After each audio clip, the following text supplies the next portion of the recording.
Social.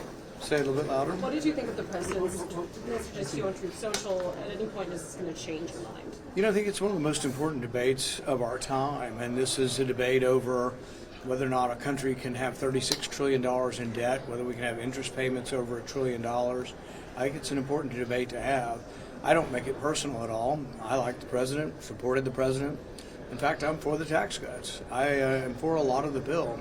But I can't, in good conscience, give up every principle that I stand for and every principle that I was elected upon, and that's that we can't accumulate more debt. $2 trillion in debt this year is too much. If you're going to borrow $5 trillion, it means they're going to get to that limit within the next year or two. They're planning on spending $5 trillion they don't have, and I'm just not for that. But there is a way around all of this.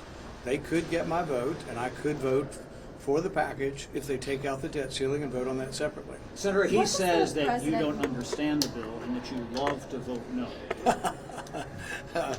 Well, I would say that's not actually true. I would say that I've been pretty consistent in my time in the Senate at being opposed to deficit spending.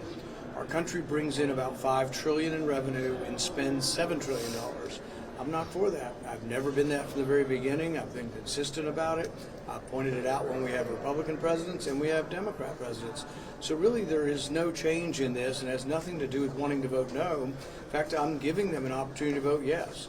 What do you say about I would vote for it for most bills, perfect or imperfect, that don't include the debt ceiling on. All I've said is strip off the debt ceiling.